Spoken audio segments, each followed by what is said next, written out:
Bonjour, aujourd'hui je vais vous parler de l'envie d'agir. En ce moment, c'est vrai qu'on entend parler beaucoup de coaching, de motivation, d'être acteur de sa vie, mais parfois ça peut devenir un petit peu culpabilisant. Il faut être acteur de sa vie. Et c'est pas en fait le message que j'ai envie de donner, j'ai vraiment envie de vous accompagner à trouver des outils et à le faire simplement, facilement et surtout dans le plaisir. C'est pour ça que j'apprécie beaucoup la psychologie positive et elle nous donne des résultats assez intéressants.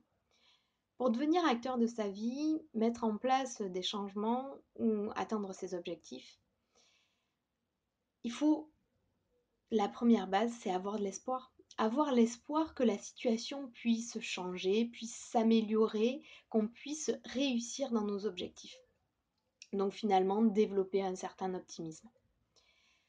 C'est vrai que l'optimisme ou le pessimisme, en tout cas une partie, s'ancre dans notre personnalité assez jeune, aux alentours de 9-10 ans.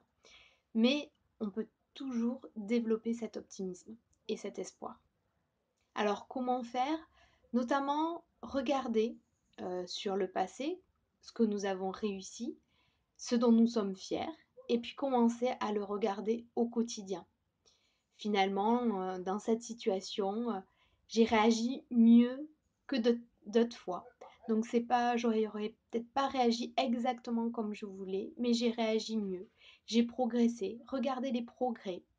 Ça peut être aussi regarder comment nous avons surpassé, dépassé des obstacles, des tempêtes, comment nous en sommes sortis pour moins appréhender ce qu'on peut considérer comme des échecs.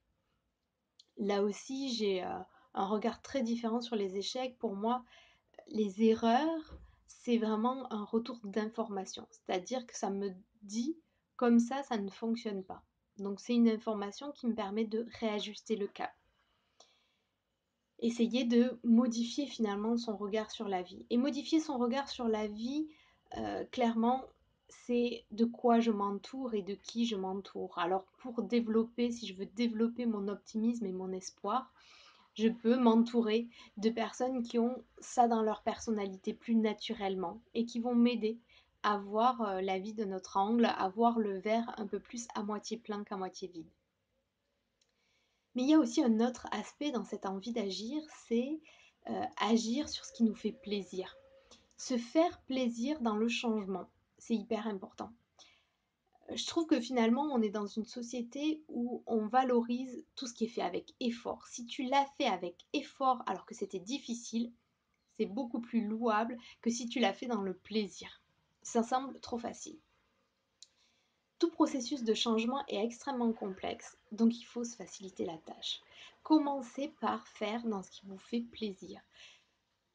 Fixez-vous des objectifs petit à petit pour avoir finalement des feedbacks positifs. Vous réussissez, ça construit, ça soutient, ça encourage votre motivation.